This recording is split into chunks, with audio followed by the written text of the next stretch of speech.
Morning students, myself Dr. Neeru Rathi, Assistant Professor, Department of Education, MBA University, Rohtak. Today our topic is measure of central tendency. Till now we have discussed how to organize and present data in meaningful ways, the frequency distribution and its many derivatives such as tables, diagrams, graphs, charts, but they themselves do not allow quantitative statements that characterize the distribution as a whole to be made, nor do they allow quantitative comparisons to be made between two or more distributions. To do so, we need to quantify them. Most often this is done by computing average scores from each group and then comparing the averages. The measure computed is a measure of the central tendency of each distribution. The central tendency is the middle point of a distribution. Measures of central tendency are also called measures of location. For instance, if we take the achievement scores of all the students of the class and arrange them in a frequency distribution, we will find that there are very few students who either score very high or very low. The marks of most of the students lie somewhere between the highest and the lowest scores of the whole class.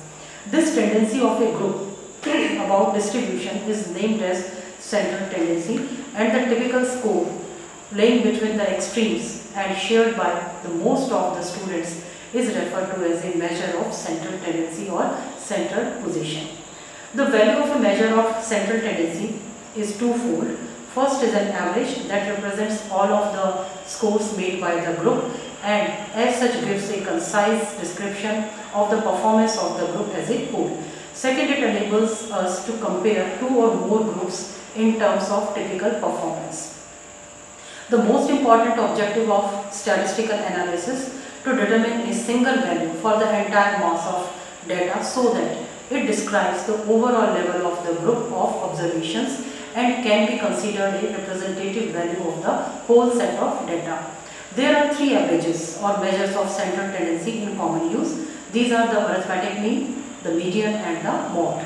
The average is the popular term for the arithmetic mean. However, in statistical work, average is the general term for any measure of central tendency. The arithmetic mean is the simplest but most useful measure of central tendency or central location, is also commonly known as simply the mean. In general means any measure of central location, when we use the word average in our daily routine, we always mean the arithmetic average. The term is widely used by almost everyone in daily communication. We speak of an individual being an average student or of average intelligence.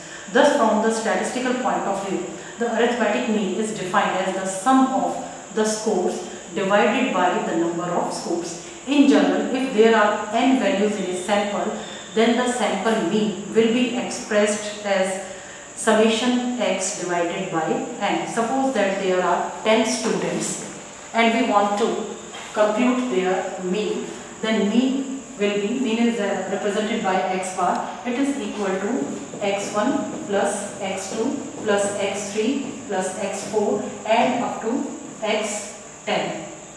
There are 10 students and here are the scores of those students x1, x2, x3. The total number of students is 10. So the sum of the scores divided by the number of the scores is equal to the mean of the distribution, or x bar is equal to summation x. It means sum of the scores divided by n number of the students. If instead of taking a sample, we take the entire population in our calculation of the mean, then the symbol for the mean of the population is mu, and it is a Greek word. If we have the data in grouped discrete form with frequencies, then the sample mean is calculated by the different formula, and it is called the direct method of calculating the mean. We can calculate mean with the help of the direct method when the frequencies are also given. So with the help of this example, we will try to find out the mean of this route with the help of the direct method, and there is one more method which is called shortcut method. So we will find out the value of the mean with the help of the direct method and with the help of the shortcut method. In case of shortcut method, the formula for calculating mean is x bar is equal to summation fx divided by n. It means sum of what? Sum of the multiplication of the scores by the frequencies divided by the total number of students of the total frequency. Here we have to calculate first the mid value of the class intervals, that is represented by x or the score.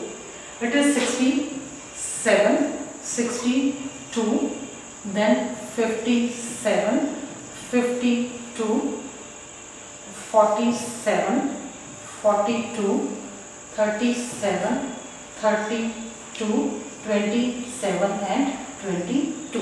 So first we will calculate the mid values of the class interval, and it is represented by x or the scores. Now the frequencies are given, already given. So according to the formula, first we will have to calculate the value of fx or f multiplied by x. So multiply 1 into 67, 3 into 62, 4 into 57, 7 into 52 and so on.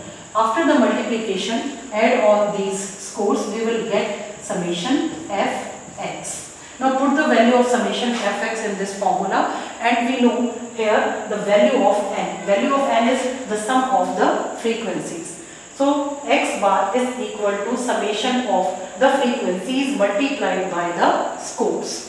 So this is the formula, and it is named as direct method. Now next method used for calculation of the mean is shortcut method, and that method is x bar is equal to a plus summation fx divided by n multiplied by I. This method is called shortcut method, because in this method, in the direct method, the calculation work is very heavy, but in the shortcut method the calculations are very less. That is not so much time taking. That's why it is called shortcut method. Here A is assumed mean,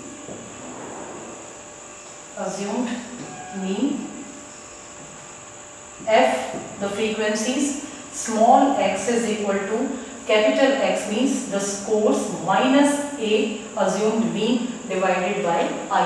Any deviation of the scores from assumed mean divided by I means size of the class interval. So first here we will have to calculate the value of x, that is already given. We have already calculated the value of x. Value of x means the midpoints of the class intervals. तो mid points को calculate करने के बाद हमें value निकालनी है small x की. We know that small x is equal to capital X और the scores minus assumed mean divided by I. यहाँ पर A है अज्यूम्ड मीन, हमें इस मीन को अज्यूम करना है और हमें ये पता है मीन एक सेंट्रल वैल्यू होती है, तो वो वैल्यू कहीं ना कहीं सेंटर में लाई करेगी. तो हम यहाँ पर उस स्कोर को अज्यूम्ड मीन लेंगे जो कहीं सेंटर में लाई करेगा. देयर आर टोटल 10 स्कोर्स, तो जो स्कोर 5th या 6th नंबर पर आएंगे वो अप्रॉक्सीमेटली हमारे सेंटर में होंगे और उनमें से किसी भी एक वैल्यू को हम अज्यूम्ड मीन ले सकते हैं. जैसे 1 2 3 4 5 6 these two values lie in the centre. तो 47 या 42 में से किसी एक वैल्यू को हम अज्यूम्ड मीन लेंगे और उसको यहाँ पर पुट करते जाएंगे. I size of the class interval that is 5, because 65 to 69, 62 to 64, तो यहाँ पर हमारा जो क्लास इंटरवल्स का साइज है वो 5 है. तो इस फॉर्मूले की हेल्प से हम x की वैल्यूज निकालते जाएंगे. तो x minus a mean 67 minus 47. Suppose that a is 47 और assumed mean is 47. 67 minus 47, 20, 20 by 5. 5 is the size of the class interval. We will get 4, 3, 2, 1, 0, minus 1, minus 2, minus 3, minus 4 and minus 5. Now we have calculated the value of x. Now next we want summation fx. According to the formula summation fx, it means f multiplied by x. So we have the values of frequencies, we have calculated the value of x, multiplying these two we will get summation F x, इनको multiply करेंगे, इनका सम calculate करेंगे, summation F x की value आएगी। Assumed mean हमारे पास 47 है, उसको यहाँ पर हम पुट करेंगे। आई हमारा 5 है, साइज ऑफ क्लास इंटरवल, उसकी वैल्यू पुट करेंगे। और एन का मतलब है सम ऑफ फ्रीक्वेंसीज जो ऑलरेडी हमें दिया हुआ है, यहाँ से इसको हम ऐड करेंगे तो ये 50 आएगा। तो सारी की सारी वैल्यूज जब हम पुट करेंगे x बार के अंदर, assumed mean is 47 plus summation F x, जो f और x को मल्टीप्लाई करने के बाद हम ऐड करेंगे, वो वैल्यू यहाँ पर हम पुट करेंगे summation F x divided by n is 50, i means size of class interval that is 5। तो इस फॉर्मूले की हेल्प से हम अपना मीन निकालेंगे। और क्योंकि यहाँ पर कैलकुलेशन वर्क बहुत ही कम हो जाता है और इसीलिए इसे शॉर्टकट मेथड कहा जाता है, जबकि जो डायरेक्ट मेथड हमने यूज़ किया उसमें कैलकुलेशन वर्क ज़्यादा भी हो सकता है, क्योंकि जब सैंपल काफ़ी लार्ज हो जाता है तो उस केस में हमें काफ़ी कैलकुलेशंस करनी पड़ सकती है अगर हम डायरेक्ट मेथड को यूज़ करेंगे। लेकिन अगर शॉर्टकट मेथड को यूज़ करते हैं तो वहाँ पर हमें थोड़ा सा कैलकुलेशन वर्क कम हो जाती है।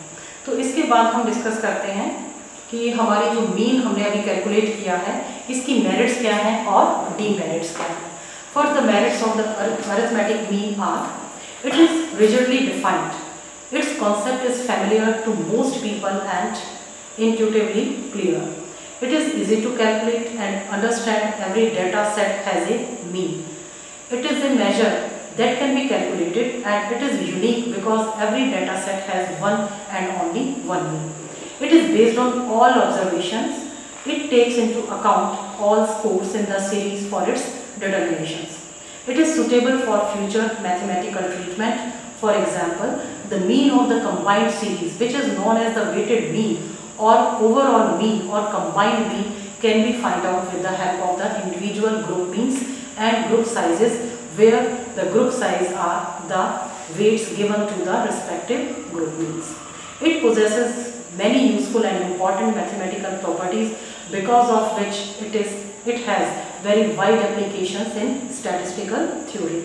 The mean is useful for performing statistical procedures such as comparing the means from several data sets. Of all the averages or measures of central tendency, the mean is least affected by the fluctuations of the sampling. Put it into other words, the mean is a stable average. Now the demerits of mean, there are some demerits also. The arithmetic mean cannot be used in the case of open-ended classes such as less than 10, more than 80 or more than 70 and so on, since for such classes we cannot determine the midpoint or mid value of the class intervals. In such case, the median or mode are used. The mean cannot be determined by inspection, nor it can be located graphically.